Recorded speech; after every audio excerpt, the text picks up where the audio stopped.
작자 미상의 청춘 과부가 한번 볼게요. 자, 이 작품은 25년 6월 고일교육청 모의고사 기출에 나왔던 작품이라고 생각하시면 될 것 같습니다. 그래서 이게 당시 이제 고전시가 갈래 복합 중에서 가지문에 해당하는 그런 작품이었다고 보시면 될 것 같고요.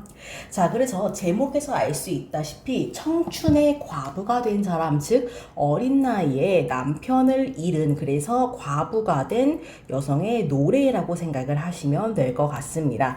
자, 그래서 어제 작자가 미상이기는 하지만 짐작하건대, 제목과 내용으로 짐작하건대 글쓰니까 여자일 가능성이 크다는 걸 알 수 있겠죠. 그렇기 때문에 갈래가 규방 가사로 분류가 됩니다. 그래서 여성 작가가 쓴 가사다라는 거고요.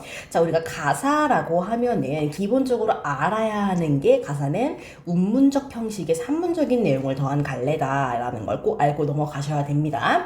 자, 운문적인 형식이라는 건 뭐냐면은, 운문이라는 건 기본적으로 운율이 있는 글이란 뜻입니다. 그래서 운율이 존재한다. 우리가 이제 고전 시가에서 흔히 볼 수 있는 운율이라는 거는 음보율, 음수율 이런 걸 얘기하는 거죠. 그래서 뭐 반복도 당연히 가능하고, 가사니까 일단은 삼음보의 음보율을 당연히 지켜야 하고요. 뭐 3사조, 4사조 이런 식의 음수율도 지켜주면 이게 운문적인 형식이라고 볼 수 있는 거다라고 생각하시면 될 것 같습니다. 또한 산문적 내용이라는 거는 구체적인 인물의 서사가 드러난다 라는 거, 인물의 어떤 그런 구체적인 서사, 이야기가 드러나면은 이게 어느 정도는 이제 산문적인 내용, 그러니까 줄글스러운 내용이 들어간다라는 느낌으로 간다라고 생각하시면 될 것 같습니다. 그래서 가사라는 거는 내용이 되게 구체적이에요. 우리가 그래서 원래 시조랑 가사를 비교하는 걸 되게 많이 해요, 교과서상으로도. 그래서 시조는 딱 3줄, 3장 6구 45자 내외 형식에 맞춰서 압축적으로 써야 하기 때문에 구체적이진 않아요. 그런데 가사는 길이의 제한이 없기 때문에, 분량 제한이 없기 때문에 굉장히 인물이든 사건이든 엄청 구체적으로, 마치 우리가 소설을 보는 것처럼 구체적으로 드러난다는 특징이 있습니다. 그래서 그게 내용상으로는 산문적이다라고 얘기를 하는 거고요. 그리고 형식은 마찬가지로 운문이니까 음보율, 음수율 이런 것들 무조건 상음보입니다. 가사는 이런 것들을 지키면서 들어간다라고 생각하시면 될 것 같아요. 자, 그래서 작품으로 한번 들어가 보겠습니다. 자, 우선 기본적으로 이 사람은 어린 나이에 과부가 됐다라는 걸 염두에 두고 한번 읽어볼게요. 자, 천지인간 만물 중에 무상할 손 인의 사정. 자, 이 벌써 시작부터 어렵죠. 천지인간 만물, 그러니까 이 세상에 존재하는 인간, 그리고 모든 것들, 만물이라는 건 모든 동물, 생물 이런 걸 얘기하는 거죠. 그래서 이 세상에 존재하는 모든 것들 중에서 이렇게까지 내 사정처럼 무상할 것이 있느냐라는 거죠. 그래서 이때 무상이라는 거는 인생 무상, 그러니까 인생이 모두 덧없고 허무하다라는 겁니다. 그렇죠? 내 사정이 제일 무상하고 허무하다라는 의미인 거죠. 왜겠어요? 남편을 어린 나이에 일찍 보냈으니까 그런 거겠죠. 자, 못할러라, 빈집살림, 못할러라. 자, AABA의 반복 구조가 드러난다는 걸 알 수 있고요. 이런 식으로 반복이 계속된다는 거는 강조와 운율에 효과를 준다. 그래서 강조를 한다라는 거는 뭐 내용이라든가 아니면 화사의 정서 같은 것들을 강조한다라고 볼 수 있겠죠. 그리고 운율은 계속 반복되기 때문에 발생하는 것들. 자, 그래서 이때 빈집살림이라는 건 뭐겠어? 살림을 하는데 집이 비어있대. 즉 나밖에 없는 살림이다라는 거죠. 그러니까 남편이 죽은 살림, 남편이 없는 살림을 의미하는 겁니다. 자, 얼거스나 검었으나 부부밖에 또 있는가? 이거는 얼굴 얘기하는 거죠. 얼굴이 얼거스나, 그러니까 얼었다라는 거는 이제 옛날에 그 마마라고 해서 천연두에 걸리고 나면은 얼굴에 이제 공보 자국 같은 게 생겨요. 얼굴에 흉터가 남는 거죠. 그걸 얼었다라고 얘기를 하는데, 어쨌든 얼굴이 얼거나 아니면 검었거나, 즉 얼굴이 못났어도 부부 말고는 또 없다라는 거죠. 그치? 서리법에서 또 있는가? 없다는 뜻입니다. 그래서 부부는 어쨌든 서로밖에 모른다라는 겁니다. 그쵸? 자, 견우직녀성도 둘이 서로 마주섰고요. 용천검 태아검도 둘이 서로 짝이 되고, 날짐승 길버러지 다 각각 짝이 있대. 그러니까 앞에 말한 요 3가지는 다 뭐예요? 마주서고 짝이 있는 상황. 그러니까 같이 할 짱이 있는 사람, 짝이 있는 것들을 이야기하는 거죠. 자, 그래서 나는 지금 남편을 떠나보내서 같이 할 사람이 없는 상황이야. 짝이 없는 상황인데 지금 이건 다 뭐예요? 짝이 있는 상황인 거죠. 그쵸? 자, 그렇기 때문에 시적 화자의 상황과 대비되는 경우다. 즉, 이 세 가지는 전부 다 시적 화자와 대비된다라고 봐야겠죠. 그래서 동일시라는 말이 나오면 틀린 겁니다. 그쵸? 그래서 이거는 객관적 상관물이라고도 볼 수 있는 거죠. 자, 왜 그러냐면은 객관적 상관물은 어려운 게 전혀 아니에요. 일단 화자의 정서를 심화시키는 건 모두 다 객관적 상관물이라고 할 거야. 근데 그 중에서 화자의 정서와 일치되면서 화자의 정서가 투영이 되면은, 그래서 감정 표현이 드러나야 돼. 투영이 되면은 감정이입이라고 볼 수 있겠죠. 당연히. 그래서 인간의 정서가 투영되어야 하므로 그것은 도화지 같아야 돼. 즉 감정이 있으면 안 돼. 그러니까 인간이 아닌 것들이어야 돼. 그래서 감정이입이라는 거는 화자의 감정이 인간이 아닌 것에 투영되어 마치 그것이 감정을 느끼는 것처럼, 화자와 동일한 감정을 느끼는 것처럼 표현이 되어야 하고요. 자, 그렇다는 거 어떻게 보면 의인법이라고도 볼 수 있겠죠. 자, 그리고 또 하나, 이게 첫 번째, 아까 감정이입이 첫 번째, 두 번째는 대조로 들어가는 건데요. 나는 이런데 쟤는 안 그래. 그러니까 나는 학원에 나와야 하는데 내 동생은 집에서 놀고 있어. 그럼 어때? 내가 더 기분이 안 좋아지겠죠. 그래서 반대되는 상황에서 내 감정을 더욱 심화시키는 것들, 보통 부정적인 상황에서 많이 씁니다. 그런 것들도 마찬가지로 객관적 상관물이라고 볼 수 있죠. 그래서 우리가 이거를 대조적 상관물이라고 부르기도 합니다. 그리고 마지막으로 감정 표현은 없어요. 그렇지만 어떤 상황이냐면 단순히 감정을 심화하고 자극하는 경우, 그러니까 자극 또는 뭐 영향을 주는 경우를 의미하는 겁니다. 그래서 3월에 나왔던 뭐 남신의 주우동, 박시봉방의 갈매나무, 이런 것들이 전부 다 그런 객관적 상관물 중에서 자극 또는 영향에 해당하겠죠. 나에게 영향이나 자극을 주는, 그렇지만 뭐 내 감정이 투영되거나 대조되는 상황은 아닌 그런 것들을 의미하는 겁니다. 어쨌든 뭐죠? 이거는 지금 대조적인 의미에서의 객관적 상관물이라고 볼 수 있겠죠. 상황이 대비되기 때문에 내 감정이 심화되는 상황이라고 보시면 되고요. 여기 두 줄, 위에 두 줄은 굉장히 지금 문장 구조 자체가 유사하죠. 그래서 유사한 통사 구조의 반복인 대꾸법에 해당할 수 있다라는 겁니다.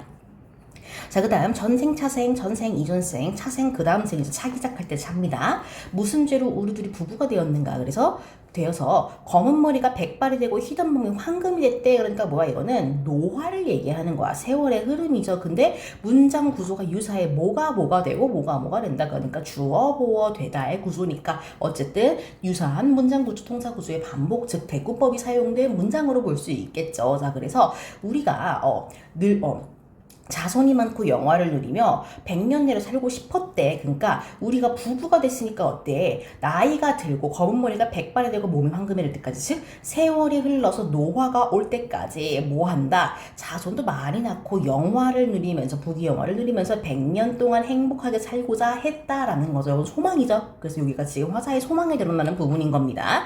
그런데 하느님도 무정하고 가오니 불행하고 종우리 시기하고 귀신도 사정이 없어가지고 뭐 했대? 우리는 사별하게 됐다라는 겁니다. 그렇죠? 그래서 지금 이거는 우리가 사별하게 된 거는 우리의 탓이 아니야. 나 때문도 아니고 너 때문도 아닙니다. 그럼 누구 때문이에요? 여기 나오죠. 하느님, 가운, 조물, 귀신. 그쵸? 이런 외부 사정 때문에 우리가 사별하게 됐다라고 이야기를 하고 있는 거네요. 그래서 사별의 원인을 외부의 탓으로 돌리고 있는 상황이 드러나는 거죠.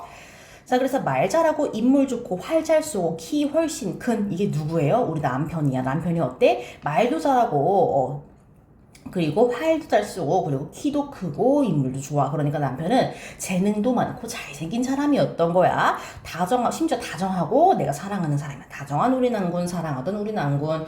무슨 나이가 그리 많아? 청산에 외로운 혼이 된가? 자, 나이가 그럼 많았다는 거야? 안 많았다는 거야? 안 많았다라는 거죠. 즉 나이가 많지 않은 상태에서 외로운 혼, 즉 죽었다라는 거죠. 그래서 나이가 많지 않을 때 죽었다는 의미이므로 남편이 요절했음을 알 수 있는 거네요. 그렇죠? 그래서 다재다능하고 잘생기고 다정했던 내 남편이 요절을 해버렸다. 이거는 근데 남편의 잘못도 내 잘못도 아니고 누구의 잘못? 외부 요일의 잘못이라는 거죠.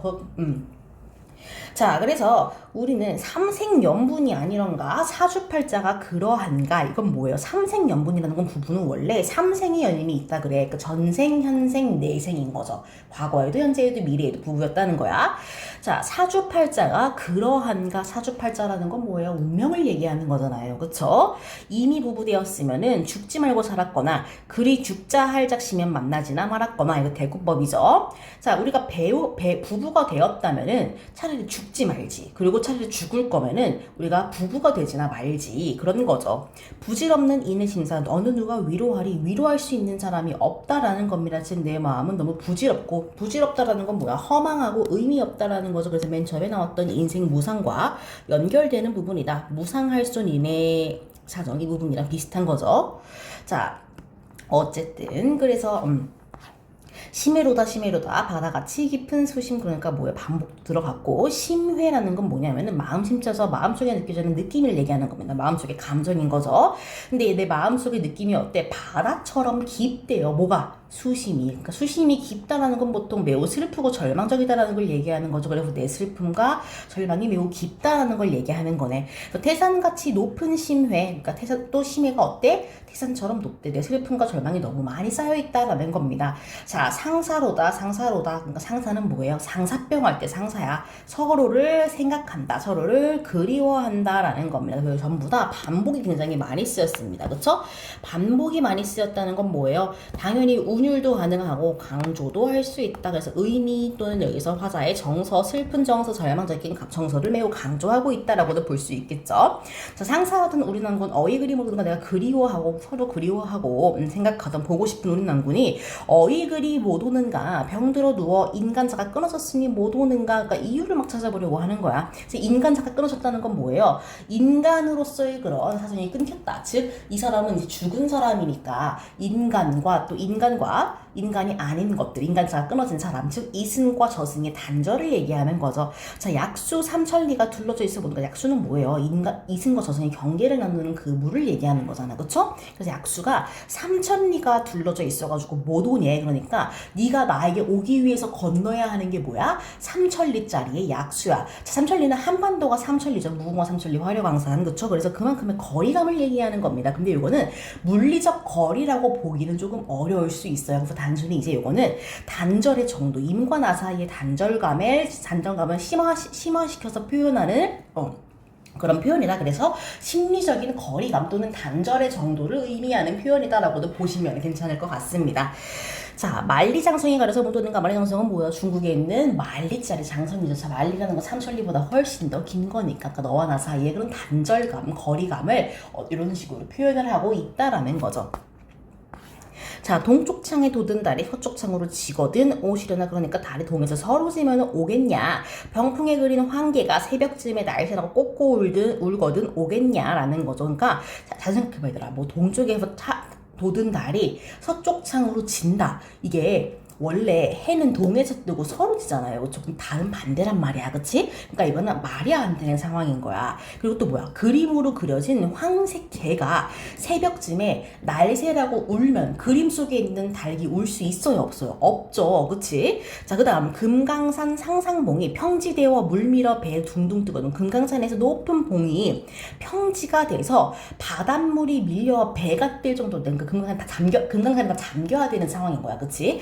그때가 되면 오겠냐라는 거야. 그럼 이거 다 가능한 상황이야? 불가능한 상황이야? 이거 세 가지 다 불가능한 상황이야. 그치? 그래서 비현실적인 상황을 가정하고 있는 거야. 그래서 이런 비현실적인 상황이 가능해질 때가 되면 오겠냐라는 건 무슨 의미야? 즉 올 수가 없다라는 걸 강조하는 표현이죠. 우리 어쨌든 일어날 수가 없는 일이잖아요. 그쵸? 그래서 이미 다시는 돌아올 수 없다는 걸 더욱 비극적으로 표현하고 있는 내용이라고 보시면 돼요. 그만큼 또 내가 그리워하고 있다는 거지. 이런 비현실적인 상황을 가정할 정도로 너를 그리워하고 있다는 의미이기도 합니다. 자, 그래서 여기서 같이 봐주면 좋을 만한 게 비현실적인 상황을 제시해서 임에 대한 그리움을 표현하는 작품. 고려가요죠. 작자미상의 정석가라는 것도 알아두시면 좋아요. 그래서 모래에 구운 밤을 심어서 싹이 나면은 너와 내가 만날 수 있을 거다. 아니면 뭐 옥으로 조각한 꽃이 피면은 그때 너 만날 수 있을 거다. 뭐 아니면은 무쇠로 이제 만들어낸 그런 옷, 그쵸? 아니면은 뭐 무쇠로 만들어낸 철소가 철로 된 풀을 먹으면은 그때 뭐 네가 오겠다, 이런 식으로의 어떤 불가능한 상황을 가정해서 님과 만나고 싶은 마음을 강조하고 있는 것, 즉 님에 대한 그리움을 강조하고 있는 작품이 고려가요에도 있다라는 걸 체크해 두시면 좋을 것 같고요. 또 이 병풍에 그리는 황계가 운다라는 점에서 작자미상의 황계사라는 작품 역시 같이 봐두시면 좋습니다. 이것도 마찬가지로 똑같아요. 그림에 그려진 황색 닭, 황계가 울면은 오겠냐라는 그런 님의 부재에 대한 그리움을 이야기하는 작품이다라고 생각을 하시면 되는 겁니다. 그래서 같이 봐두시면 좋겠죠. 이런 거 예전에 수특에 나온 적이 있어. 같이 봐두시면 좋습니다. 자, 어이 그리 못 오는가, 무슨 일로 못 오는가, 이거는 사설 시조 중에서 어이 못 오던가 이 부분 있죠. 거기랑 되게 유사합니다. 초장과 되게 유사한 부분이에요. 그래서 이건 이제 사설 시조니까 어쨌든 중장이 굉장히 길게 들려가지고 님이 오지 못하는 것들을 굉장히 과장해서 표현한 그런 부분들이 있습니다. 뭐 어쨌든 그런 게 있다라는 거 알아두시면 좋을 것 같고, 이 부분들에서 내용상으로나 형식적으로나 조금 연결될 수 있는 작품들이 많으니까 잘 봐두시면 좋을 것 같습니다. 자, 그 다음 가슴 속에 불이 나서 풀과나무 다 타간다. 눈물이 비가 되어 붙은 불을 끄련마는 한숨이 바람되어 점점 불어 구곡간짝 썩은 물이 눈으로 솟아난대. 그러니까 뭐예요? 내 마음이 다 타. 그래서 풀과 나무까지 다 태울 정도로 마음속에서 천불이 일다라는 거야. 마음이 굉장히 타들어간다라는 거죠. 그래서 눈물은 또 비가 돼. 내가 눈물을 많이 흘렸다는 거죠. 이 눈물이 비가 되어 나무와 풀에 붙은 불을 끌 수도 있을 것 같다라는 거래요. 자, 근데 한숨은 또 뭐가 돼? 바람이 된대. 그러니까 내 가슴 속에 나는 그런 불, 그러니까 슬픔 같은 것들이 이런 자연을 태울 정도로 커지는 거고, 한편으로는 또 어때? 슬픔으로 인해 나는 눈물도 다시 비가 되고요. 그리고 내가 쉬는 한숨도 바람이 된대. 그러니까 그만큼 되게 과장을 많이 하고 있는 표현이다라고 보시면 되겠죠. 그래서 과장이 되게 많이 드러나고 있는 부분이라고 보시면 될 것 같습니다. 자, 그래서 구곡간장이 썩은 물이 눈으로 솟았는데 내 장기에서 썩은 물에 너무 슬퍼서 그러는 거야. 오장육부가 찢어지는 슬픔인 거죠. 그래서 눈으로 솟았는데 지금 내 눈에서 눈물이 난다라는 겁니다. 그래서 이게 뭐야? 9년 지수, 9년 동안에 물이 됐대. 그러니까 굉장히 오랫동안 지속되는 홍수를 얘기하는 거야. 그래서 내 눈물이 홍수를 이루고 한강물을 이룬데, 한강지수, 한강물이죠. 그래서 다 과장이 드러나는 부분, 나의 그런 슬픈 마음, 님을 그리워하는 마음을 강조하기 위해서 이렇게 과장을 하고 있다. 자, 그래서 이 부분에서 우리가 좀 참고하면 좋을 작품이 정지상의 송인이라는 작품이죠. 요건 한시입니다. 그래서 요것도 님과 이별한 이후의 이야기인데요. 그래서 내 눈물 때문에 대동강 물이 마르지 않겠다라는 식의 과장에 들어가는 거야. 내가 결국 눈에서 흐르는 눈물이 대동강 물이 되기 때문에 대동강 물은 마르지 않을 거란 내용인 거죠. 그래서 이런 것도 한번 같이 봐두시면 좋을 것 같습니다. 고전 시간은 이런 유사한 내용, 또 유사한 형식을 가진 작품들이 굉장히 많아요. 그래서 같이 봐두시면 좋은 작품들이 많으니 참고해서 봐두시면 시험을 대비하기에도 조금 더 유리할 겁니다. 이렇게 한번 정리를 해볼게요.